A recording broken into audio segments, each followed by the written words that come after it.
It's 7:05, Plan Commission, the City of Marshfield, Tuesday, August 20th, 2024. Call to order. Lois T. Strake, Mayor, roll call. Okay, second here. Yep. Oh, right. Okay, thank you. Mayor T. Strake? Here. Councilmember O'Reilly? Present. Mr. Frederick? Here. Mr. Bernardi? Mr. Piles? Mr. Caprillion?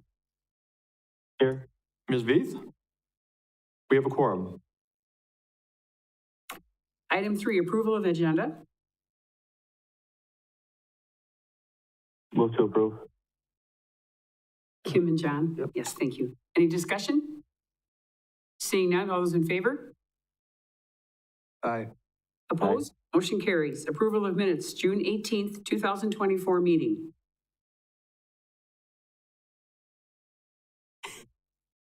Kim makes the motion, second by I'll second him. Alderman O'Reilly. Any questions, comments? Seeing none, all those in favor? Aye. Opposed? Motion carries. Item 5, identify potential conflicts of interest. Please be advised per City Policy 3.340 that any member of the body shall declare a conflict if they have an interest, financial or otherwise direct or indirect, or engage in a business or transaction or professional activity, or incur an obligation of any nature that is in conflict with the proper discharge of the body's official duties. Any conflicts of interest? Seeing none, we'll move on to item 6. Citizen comment? Citizen comment? Citizen comments? Seeing no, move on to item 7. Rezoning request by Jeffrey Hill, Gene Hill Construction to rezone the western portion of the subject property, parcel 33-06798 from MR12 multiple family residential to CMU community mixed use. Presenter Bryce Hemberg, planner. Dear Mayor. Okay, good. So you are able to see my screen. So just so you guys are aware, this is not the entire current parcel. It is a portion of the parcel that is being proposed to be rezoned. And so just to kind of show you, it's this outlot 1 as shown on the screen would be proposed to change to CMU, and lot 1 would propose to remain as MR12. And if you remember, I believe it was in 2023, the applicant went through and rezoned the entire parcel. Used to be CMU, community mixed use. He rezoned it to MR12 because he was planning on doing some duplexes and triplexes on the site. And after doing some more concept design and kind of running the numbers, you know, the plan ultimately changed over time. And so I think the goal is to try to still do duplexes and triplexes of some sort in this MR12 property. However, as of right now, the plan is to rezone this back to CMU and then potentially sell it to Merriwood to the west, which would, the 2 zoning districts would be the same zoning district of CMU. So, you know, in the future, Merriwood could combine the 2 lots if they would like to expand their property, or they could just keep this as an outlot to kind of have as a buffer in between, you know, any residential to the east and, you know, the company to the west. So just wanted to kind of mention that so that there's not confusion. This shows the nearby zoning. So, you know, one of the arguments for why MR12 could work in this location was because it was kind of a transition area between the residential to the east and then the commercial uses to the west. And so this would still kind of act as a buffer. The MR12 that's remaining would kind of act as that buffer still. And then the CMU, at least for the foreseeable future as an outlet, would also act as a buffer in between those 2 types of districts. So the future land use map mentions that this is transitional mixed use. So this land use district, future land use district, is kind of open-ended. It talks about, you know, being potentially suitable for medium to high density residential development or mixed use development. And so, you know, this property traditionally was CMU. I think remaining CMU, especially adjacent to the existing CMU to the west and to the south, I think that would be appropriate. I did include in the packet all the different types of uses that are allowed in the CMU district, but as I noted, the outlet, so sorry, let me back up. So the applicant also submitted a certified survey map showing this outlot and lot 1 situation. And so this has not been officially approved just because it's contingent on, it's contingent on the item later on that we'll be reviewing for the Bradford Court right-of-way acquisition, or sorry, right-of-way dedication. And so, let me go back to this one. And so the plan right now is that the outlot would not be able to be developed. As of right now in our code, we talk about outlots not being able to have any sort of development. Now, in the future, they could, as I mentioned, attach, basically combine lots with the lots to the west. Or if there's ever changes in our city ordinance that it would allow for outlots to be approved, that's always a possibility. Now, it's not really in the works right now, but just wanted to mention that. So with that, I provided a lot more information in the staff report, but overall, I think that CMU is fine. It's appropriate in this location, especially considering that as of right now, it's not really planned to be developed. And if it does ever extend, if Marywood ever does, combine the 2 lots, it is expansion of a business that's been there for a while, and that could be a positive. So with that, the recommendation is to approve the rezoning request to rezone the western portion of the subject property from MR12 multifamily residential to CMU community mixed use, and direct staff to prepare an ordinance for common council consideration. We're now opening it up for public hearing. Public hearing is now open. Comments, questions? Comments, questions? Seeing none, public hearing is closed. Now we need a motion from the Plan Commission in a second. Jake approves. I'll second. Mr. Piles. Any other discussion? Seeing none, yes. I like the idea of what's happening here. I think it's logical with Marwood's situation. I do have a little concern. Is this going to make it less marketable for these front 2, being that the road has to be put in and the expense associated with that? Or I guess it's just a little concerning. Yeah, I wasn't ready for that question. I thought you were going to ask about the fact that being it's in TIF District 14, how is that going to play with what we were trying to create?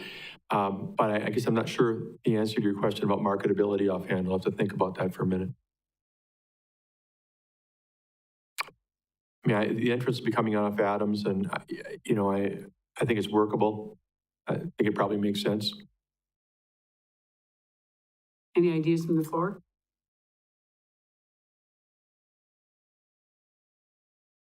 Would you like to come up to the podium? Yes, you do. Yes, if you have a knife, yes, please do. And state your name and address. And right up to, yep, right up there. Yes, and there's a little button to push by the microphone.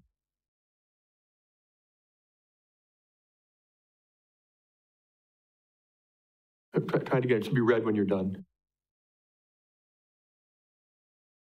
Oh, still didn't work. No, not really. Yeah, we'll have to lean into it. I'm not sure it's on or not.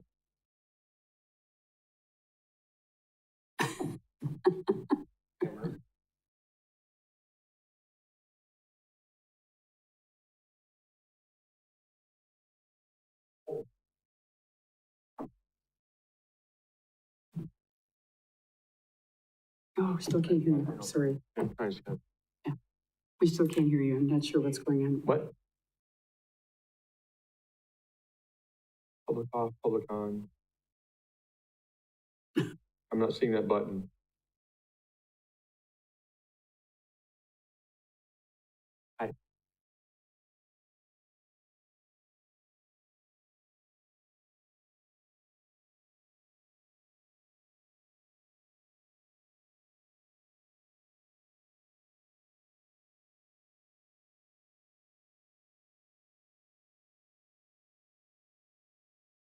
Okay. Oh, yeah. I'm Nancy Berg, and I own the home at 1600 North Adams, right behind it. And I'm just kind of wondering, for the homes that are being built, are they going to be like owners or for rental property? And And just how would that kind of affect the property worth value on Adams Avenue? That's just, Bryce, I think I can take that one. What we're talking about here is rezoning, and that's just whether the property would be zoned to allow, a type of homes. It really isn't at this point, unless the developer wants to address it, but not talking about whether it's owner occupied or rented or whatever. That's not part of the discussion that occurs by this body tonight. And if I could touch on that, Mayor. Also, our focus on this particular item is for Outlet 1.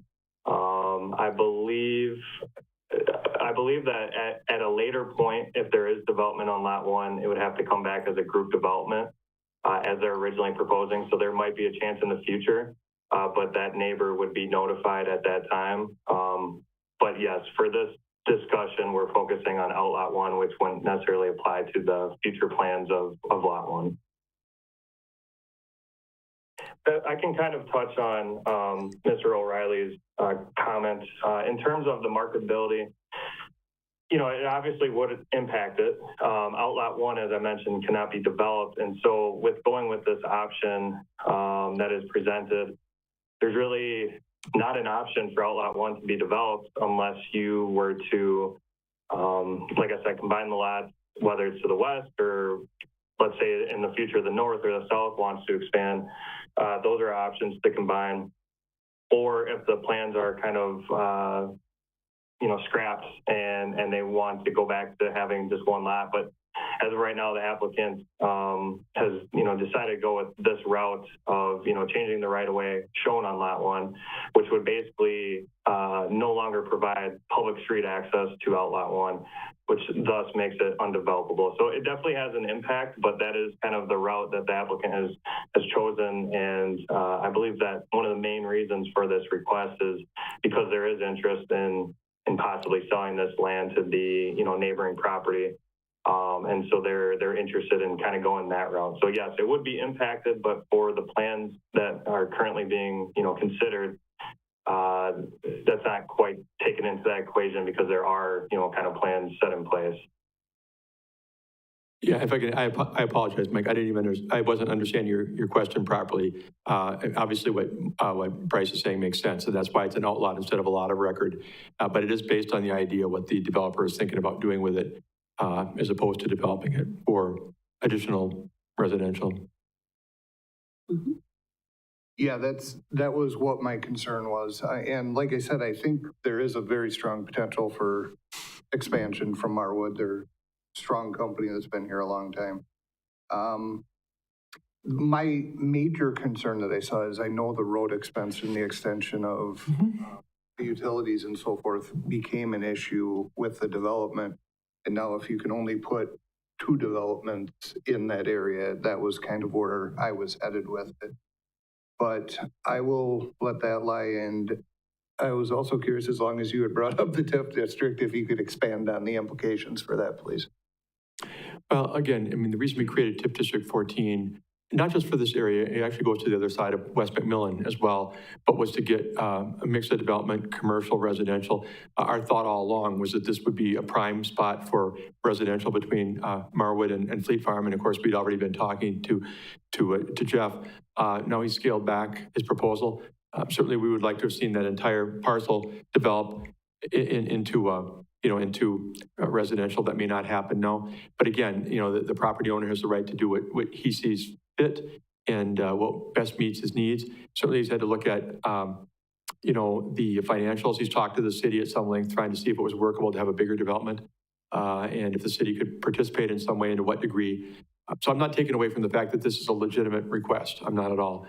Just that wasn't what we'd hoped for when we went into TIF District 14, but here we are tonight. Yeah, I would just add that the TIF district still did reap benefits from the quick trip development and stuff. So it's not like it's a complete loss by any means. No, that TIF district is already benefiting from the quick trip revenue increment that's coming in, apart from anything we did. And what he's talking about is going to produce tax increment. It is. It's going to produce some new homes, and ultimately, if the property is sold to the abutting landowner, they may put up an improvement and improve the value of that property as well. So the city's going to benefit from whatever is happening, on that site. Any other questions, comments? Seeing none, all those in favor? Aye. Opposed? Aye. Thank you, John. That motion carries. Item 8, annexation and rezoning request for territory owned by Wendy Aaron, including the request for SR2 single-family residential zoning related to a petition for direct annexation for one parcel and adjacent road right-of-ways consisting of 1.96 acres, more or less, to be detached from the town of McMillan to annex to the city of Marshfield, located at 111250 West McMillan Street. Presenter, Bryce Hembrook, planner. Thank you, Mayor. And so one note that I do want to add is I included on the agenda that Wendy Aaron was the owner of the property, and that's not correct. She is the daughter of the owner, so she is the applicant representative for the owner, and the owner is Nancy Rakovic. I don't know if I'm saying that correctly. Yes, you but are. I just wanted to note that, and we'll note that in any further documentation moving forward. But the city staff did receive an application for this annexation. I believe that one of the concerns that they were having, or one of the main reasons for this, is they wanted to connect to city utilities, to water and sewer. I believe that they were having issues with their current, situation with utilities. And so, as you can see here, it is adjacent to some city lots. We have Marshfield Utility substation here, facilities here, and then across the street is, you can kind of see one of the northern parking lots for the hospital. So we took a look at this request. I provided some information in the staff report of how this relates to the recommendations in the comp plan for annexation requests. It is close to utilities. There's not much of a, financial cost in terms of, extending the utilities. There were special assessments that were applied to the applicant, I believe. The DOA did review this request, and they found that this is an appropriate annexation request. And they just suggested that we update one of the maps before any final recording of that. And then one of the other things that we do for an annexation review is we also assign a zoning district classification. And so what you'll see here is, I'll actually skip ahead. Here's the zoning districts currently of the city properties and what they're zoned. So this is community mixed use is the pink. And then the purple is campus development for the Marshfield Clinic. And then this is, I believe that's either light industrial or general industrial. And then this gray area here is shown, that is the town of McMillan. And then to go back, in the future land use map, it's recommended to be new neighborhood mixed use. So generally there's, this comprises of mostly residential uses, and then some neighborhood business, neighborhood office land uses are appropriate. And then it is surrounded by general institutional and transitional mixed use. So with this information, they decide, or I believe that they're, planning on keeping a single family residence. And so I thought that the most appropriate zoning district would be SR2, which is our lowest density single family residential. That seems to be the most appropriate zoning district for at least the current situation. Now, as you can see here, there are some, actually you can't see it here, but there is a CMU zone to the east, as well as urban mixed use to the east. So there could be an opportunity for a mixed use zoning district. However, I think at this time it's most appropriate to keep it at SR2, keep it low density single family for the foreseeable future. So with that, just to recap, they're looking to annex from the town of McMillan to the city of Marshfield. And the recommendation is to approve the annexation request and assign SR2 single family residential zoning for the subject parcels and direct staff to prepare an annexation ordinance for common council consideration. And now the public hearing is open. Comments or questions? Comments or questions? Public hearing is open. Seeing no public comments, public hearing is closed. Now we need a motion from the Plan Commission and a second. I'll make a motion to approve as presented. Alderman O'Reilly. second by Kim. Any discussion? Seeing none, all those in favor? Aye. Aye.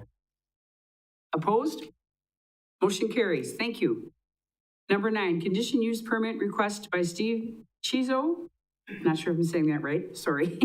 Ellis Construction, representing Weinberner's Shoes for a large development facility exceeding 50,000 square feet with possible landscaping exceptions located at 408 Commerce Drive, parcel 33-03548-2, zoned IP Industrial Park. Presenter, Bryce Hembrook, planner.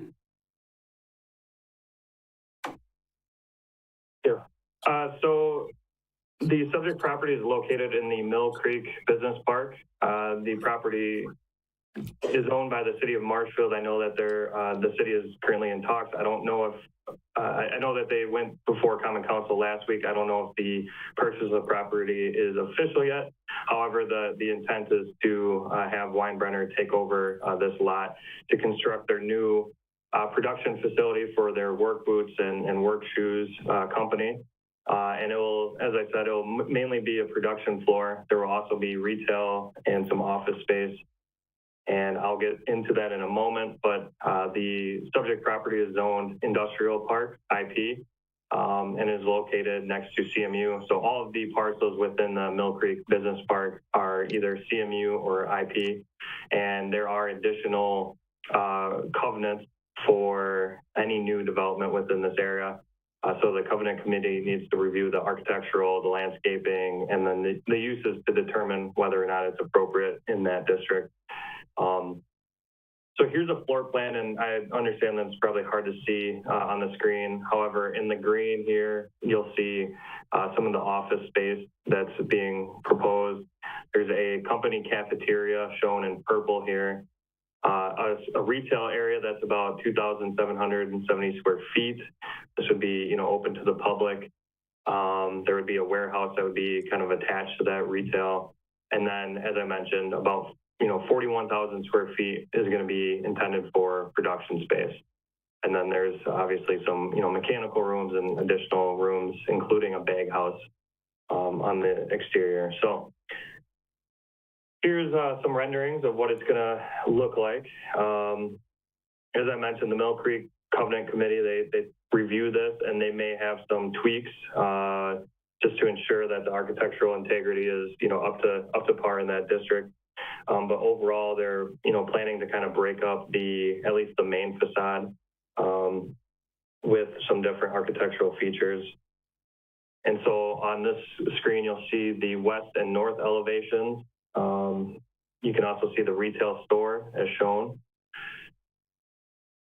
And then we have the south and the east elevation. And this will be more of your, the industrial side of the building shown there. So they are showing the proposed building to be located roughly in the center of the lot, and they do show a future addition possibility to the south of the proposed building. There's really nothing that would hold them to, constructing an addition, because obviously that's up to many other factors. However, we did think it was important during the DRT that a future addition should be, noted as a possibility on the site plan. That way they're able to, fully predict as best as they can where future parking will go, and where the landscaping will be needed, things of that nature. So we appreciate that they added that. And so generally the plan would be to do a future addition to the south. As of right now, they're showing that potential addition at 72,500 square feet. As I mentioned, obviously there's factors that go into that, and that, your guys' approval wouldn't necessarily mean they have to do that. However, that's what they're planning on going with for now. And it seems that it will fit with, future setback requirements and other zoning requirements. So then landscaping, parking landscaping is currently meeting the code requirements. Parking stalls overall are also meeting the parking requirements. And then street landscaping, those are being met along the Commerce Drive street frontage. Where it's not quite meeting yet is the full length of Cherry Street and then Enterprise Drive. And the main reason for that is they would like to get an exception to do landscaping at a later date when they're gonna, go ahead and do their addition in the future. They would like to wait to plant those instead of, planting them, then doing construction in a couple of years and then having to replant them. So I looked and it looks like they should be able to meet the total landscaping requirements, in the future, or there should be adequate room. So I thought that was, fine from my perspective to, grant an exception for that. So in the staff report, I kind of talk about, comprehensive plan. And so some of the things that I touched on are that I do think it's a, appropriate proposed use in this district. The Mill Creek Business Park has been unfortunately not filled up as quickly as the city originally intended. And I think that this would be a great fit for the industrial park. It's a company that's been in Marshfield for many decades now in the downtown area. And so to keep, well-paying jobs, that's definitely a public benefit to this community. And by, relocating the existing operations from the downtown area to this industrial park, it kind of checks the boxes for a couple things. One, it checks the box for developing in the Mill Creek Business Park, which we've been trying to find quality companies to go in here for a while, and I think that this is a perfect example of a good partnership between the city and Weinbrenner, working out to make this happen. And two, in our downtown master plan and our most recent West 2nd Street redevelopment plan, we talked heavily about using the Weinbrenner downtown spot as a kind of redevelopment catalyst. So with the operations moving out of there, we can kind of focus on defining what that area can be with a redevelopment project, because that property is owned by the city. And so there's multiple recommendations for, working with Weinbrenner to, make something work to where we can potentially use that building as kind of the start of the West 2nd Street redevelopment on, the further side of 2nd Street, closer to the ballparks rather than by Central Ave. So I also provided some additional information. There's adequate street access and utilities. Overall, I didn't have any major concerns.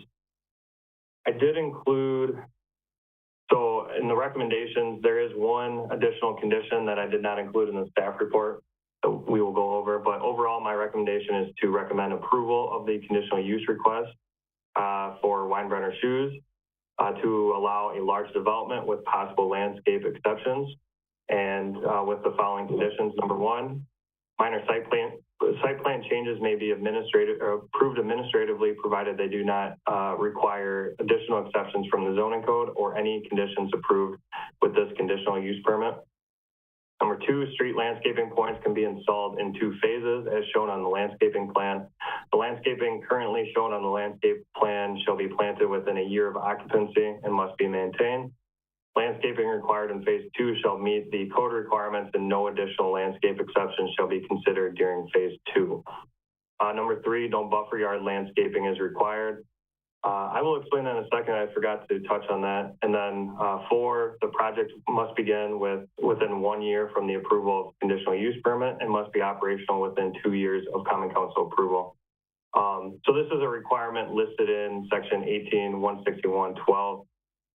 If the applicant thinks that, there may be a need for an extension, the Plan Commission and Common Council can grant that exception.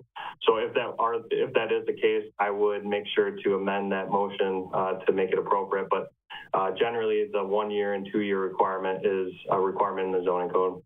And then the added condition, which looks similar to number 1, but I'd like to keep it separate, is minor site plan changes may be approved administratively as a result of requested exceptions to certain provisions of the Mill Creek Business Park covenants.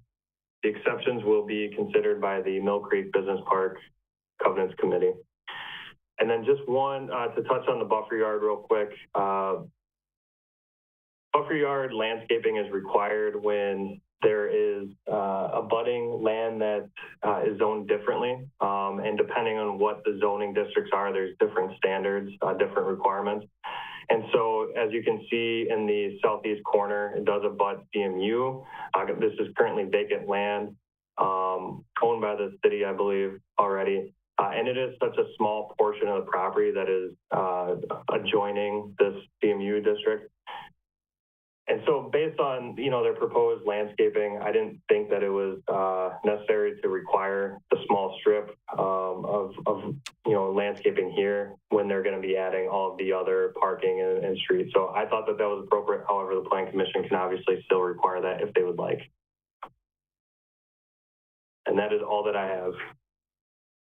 We're open to public hearing. Comments, discussion? Comments, discussion in public hearing is open. Seeing none, public hearing is closed. We need a motion and a second from the Plan Commission. Move to approve. It's John. And John seconds. Any questions, comments? Yes, Mike. Yeah, excuse me, Bryce, I'd just like to thank you for the common sense approach to the way you handled this. I agree with your analysis, and I don't think it pays to waste a bunch of money on landscaping when they have an entire development that could happen there and have to rip it all back out. So thank you. Any other questions or comments? Just comment, sorry, I'm having issues with video, but I got the audio just fine. So, yeah, I think this is a great opportunity thinking about their existing facility, as Bryce mentioned, on the 2nd Street corridor. So I look forward to seeing the plans for the redevelopment of that and what we can do to revitalize that area. So I think this is fantastic, and I'll echo O'Reilly's comments about the approach here. So good work, Bryce. Seeing no other comments, please, everyone, vote. Aye. Aye. Any nays? Thank you. And thank you, Bryce, for that very uplifting report. Wow. A lot of shoes there, right? Item 10, Municipal Code Amendment Request by the City of Marshfield to amend portions of the Sign Code, Chapter 24, to allow projector signs as an alternative sign and include standard regulations for this sign type. Presenter, Bryce Hembrook, Planner. So I wrote the staff report and the regulations, I think, back in late June, so I will try to remember to the best of my ability what I wrote here, but pretty much it just highlights the projector sign new language that we had discussed for the past couple months. For anyone that's new to the Plan Commission or weren't at the meeting, there was an alternative sign permit that was reviewed. They were looking to do a projector sign, which was basically projecting a digital image from the projector onto the sidewalk, and there really wasn't any type of sign regulation that really adhered to that. So we looked into creating a new projector sign type, and so a lot of these regulations that I added are based on the conversations that we've had over the last couple of meetings, and this will also have to be reviewed by the city attorney, because one of the issues that I think I briefly brought up was the municipality's ability to regulate content has changed a lot in the last, well, I guess it's 7 years now. It seems like it was just yesterday. What I don't want to do is necessarily create an issue where we're regulating things that we're not supposed to. I think that it's fine as written. However, I do think that the city attorney will definitely want to, create an opinion on that. And then, so this might change slightly. If it changes drastically, we can always bring it back to Plan Commission. But I don't necessarily anticipate that. So I'll briefly go over what we're looking to do. So this would add a new sign type to section 2403, which is the permitted sign regulations and allowable district section. So a projector sign would be defined as a type of digital sign that is designed to project images, text, or any other visual content onto a surface. This shall only include static images, and the projection must remain stationary. The sign itself does not have a physical presence, but its content is visible on the surface it is projected onto. And then for the different regulations, sign allowance, number one, projector signs shall be applied for through the alternative sign permit process for all non-residential districts and non-residential uses and may be approved on a case-by-case basis. This basically allows the Plan Commission to review a specific request and see if it makes sense. So, for example, with the Mueller Electric, that one seemed to make sense and seemed appropriate. However, there may be times where, you know, if someone's proposing 100 projector signs onto their business, you know, for a new car sales or something, they can deny if they don't find that it's appropriate in that specific case. Number two, residential districts and residential uses do not require a permit or an alternative sign review, but shall adhere to subsection 3 and subsection 5 below. Subsection 3, the projection shall not extend beyond the curb into the street or beyond the property line. Failure to comply with this requirement will result in immediate permit revocation and or removal. Number 4, the projection shall be limited to displaying the logo of a business located on the subject property as a static image. No flashing, moving, rotating, or animated signs are allowed. Non-commercial messages such as holiday greetings may be permitted. Number 5, if there's any signs that are deemed to present a safety hazard as determined by the police department, zoning administrator, or public works director shall be removed immediately upon written notice. And then number 6, the Plan Commission should consider placing conditions on the projection size and number of projections allowed on site. The Plan Commission may require any additional conditions that the Plan Commission deems appropriate in order to uphold the purpose and intent of the chapter. So just as a quick recap, one of the things that I originally just wanted to note my concern of is that any signs are projecting into the streets. Any signs are animated to where they might distract a driver. And I think that these regulations kind of make sure that we're not going to have that issue, or if we do have that issue, we can immediately resolve that by making them, you know, remove the sign. So I am definitely open to feedback. This was not as easy as I thought it was going to be to amend to come up with this language. But I think based on your guys' discussion, I feel pretty confident that this would be a good, you know, regulation amendment to the sign code. And so, sorry, my recommendation would be to approve the request if the Plan Commission feels that this is ready to move forward to the Common Council. Public hearing is now open. Open for comments or discussion. Public hearing is open for comment and discussion. Seeing none, public hearing is closed. We have a motion on the floor. I'll make a motion to approve with the being contingent on the approval of Attorney Wolfgram. Do that. Any other questions or comments? I'll second. Any other questions or comments? Seeing none, all those in favor? Aye. Aye. Opposed? Motion carries. Thank you. Item 11. Municipal Code Amendment Request by the City of Marshfield to amend sections 18-31 MR12, 18-32 MR24, 18-32 NMU, 18-35 CMU, 18-36 UMU, and 18-37 CMU to add clarification for how lot depth, lot area, and building coverage of lot are determined for townhouses, individual lots in the various zoning districts. Presenter, Bryce Hembrook, planner. Mayor. So a couple of months ago, I think it was still in 2024, we reviewed some changes to how we look at townhomes for minimum lot area, maximum building coverage of a lot, and minimum lot width requirements. If you remember, it was kind of difficult because we allow for individual townhouse lots, and we also allow for basically group development townhouse lots. And so our code was really looking at the group development lots and didn't really specify what would be allowed for the individual lots, because obviously the setbacks can't be met. The building minimum lot area, it would be almost impossible to meet those requirements as they were currently written. So what we did at the time was we referred the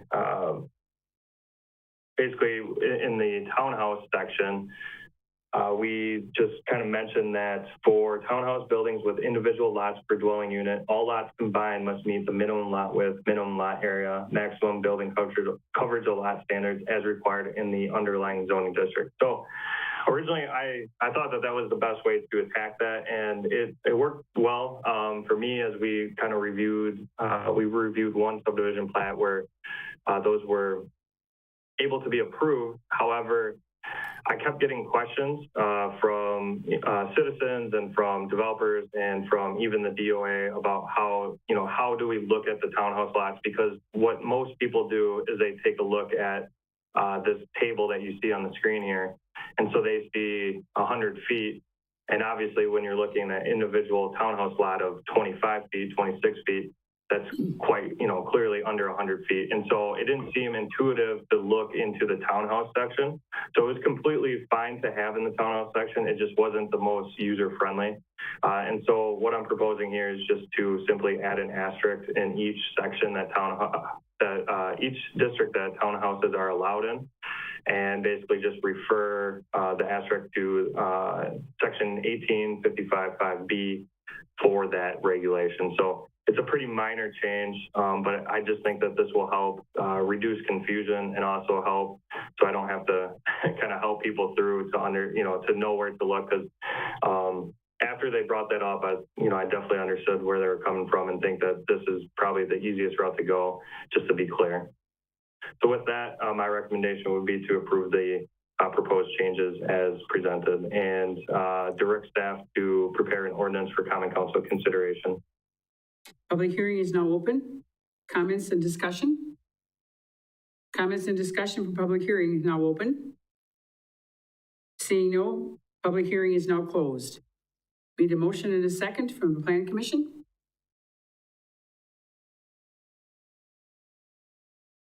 Thank you. We have a first and a second. Any other discussion? Seeing none, all those in favor? Aye. Aye. Opposed? That motion carries. Item 12, request by the City of Marshfield consideration and report on the approval of the certified survey map for the right-of-way dedication of Bradford Court. Presenter, Bryce Hemberg, planner. So this property may look familiar. This was the same as the first item that we discussed today for the rezoning. As I mentioned, this will be referring to the change in the right-of-way layout, essentially. So the city is proposing to dedicate a portion of real property as right-of-way on Bradford Court. And per Wisconsin state statutes, the Plan Commission should review and provide comment on this request. And so the applicant recently submitted a proposed certified survey map a few months ago, actually now, that included splitting the lot into, as you can see, the lot 1 and outlot 1. But along with that change would be changing how the right-of-way would be for Bradford Court. Originally, there was a cul-de-sac bulb that was anticipated to, potentially be the access to the entire site. The city went through the process of vacating that a couple months ago, and I believe I might have included that in the packet as well. And so the new layout for the right-of-way, proposed right-of-way, would be, I call it a hammerhead. It's a T turnaround. I don't know if Tom Turchi has any other nicknames that are more common in the engineering field, but basically it can be as effective as a cul-de-sac, but it uses less surface area, so less impervious surface, and it provides enough access for emergency vehicles like fire trucks to, maneuver to get in and out without having to cut so much into the property as it originally proposed. So ultimately, like I said, the Plan Commission reviews this, provides any feedback to the Common Council before final approval. I think that this would be appropriate. I think that there is a benefit to allowing this hammerhead turnaround instead of a traditional cul-de-sac. Like I said, it does reduce the amount of impervious surface, reduces the cost of installation, and still meets the fire code access requirements. So I think that it is appropriate in this case. I believe that Tom Turchi is there too if he needs to answer any questions. But The recommendation would be to provide any feedback to the Common Council prior to their final approval. We need a motion and a second.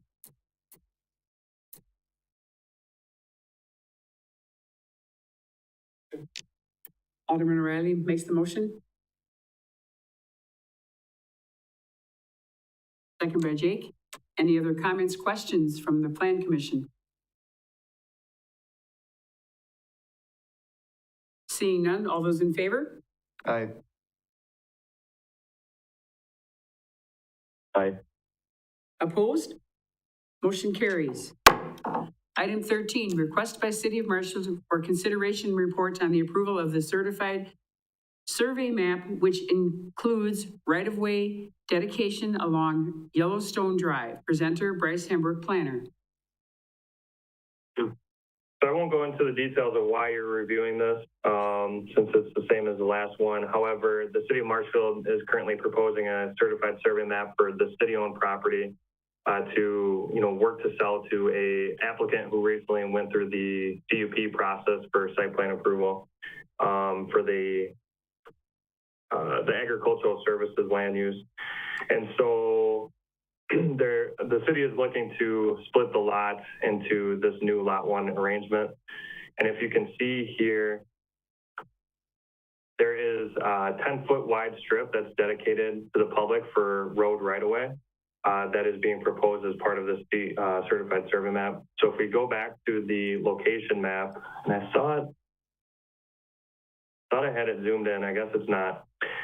It's kind of hard to tell, but the current property line runs through the middle of the bike and walking trail that runs along Yellowstone Drive.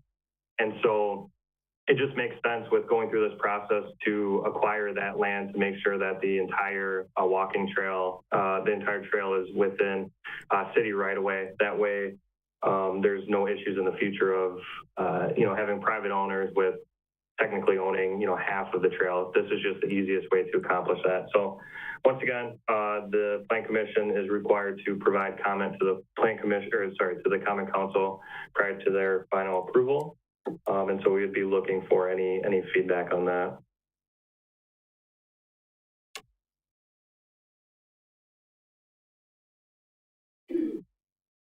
We need a motion and a second.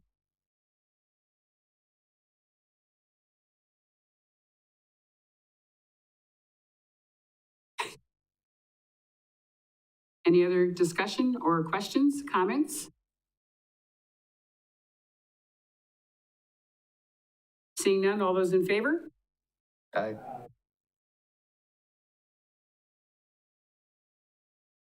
Aye. That item passes. Item 14, discussion regarding the concept of a large lot subdivision located at 801 West McMillan Street, parcel 250-2603-314-0976. Thank you. So I can't obviously see if Jeff Hill is here, but this was kind of something that he brought up. He reached out to city staff a few months ago to talk about possibly dividing, this land, and I think the land to the I guess directly to the west. But regardless, to look into doing multiple lots, I think 6 lots is what he was thinking of doing in this location.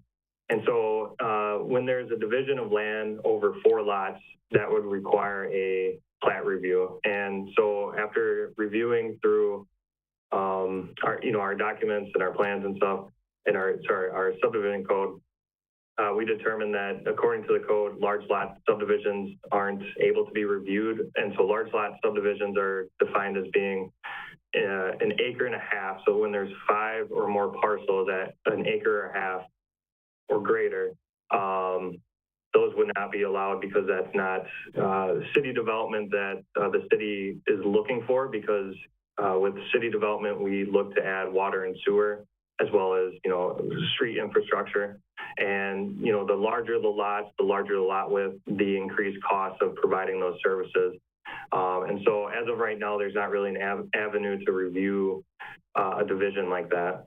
However, Jeff would like to just kind of go over, a high-level concept of what he's thinking for that property to see, what the Plan Commission thinks, and from that we can kind of see if there's an avenue for us to explore, whether it's text amendments or any other options. But I will say that from looking at the comp plan recommendations and the subdivision code, it's definitely not something that, as of right now, I would recommend from a planning standpoint because of what I mentioned before with infrastructure considerations. But the one argument that Jeff will likely bring up is that right now there really isn't a plan for utilities to extend to the north, so it could be quite a while before that occurs. And so with that, I think I'll let Jeff kind of go over kind of what he's thinking and why he's looking into that. And then from that, we can kind of either answer questions or kind of figure out a best course of action for upcoming meetings. So not sure if you're there, Jeff, but if you could go up to the podium. Yes, thank you, Bryce. Jeff is here and he's walking up to the podium as we speak. I think it was on. There we go. So this is a property that the owners and I have been talking about owned by Jim and Cindy Davis. Their parents passed away a number of years ago, unfortunately, and they thought at the time that they weren't interested in selling this land, that they would eventually move to this land and make that their home. And Jim's got a small business. He runs out of the shop. There is a shop available on this spot, but after several years of them maintaining this property and hearing the street noise of it, they've decided to buy a home outside of the city. So now they're interested in perhaps selling it, and they and I have had a lot of discussions about it. The problem with this, not unlike the property off of Bradford Court that we were dealing with earlier, is that there's really no possible way of getting sewer and water to work here, at least anytime soon. My proposal or thought on it was maybe to do some smaller lots along McMillan for smaller homes or duplexes, and then taking the bulk of the land along St. Joseph's and making 3 or 4, multi-acre lots with no road construction needed. Just a thought I had. I think they're going to have a hard time selling this without some sort of amendment to the situation. I have talked to the town of McMillan about seeing, is it possible to vacate this from the city of Marshfield back into the town of McMillan? And they said they'd certainly be willing to investigate that with me, but obviously it would have to be under the approval of the city first. Mm-hmm. So. Any questions from the Plan Commission at this point?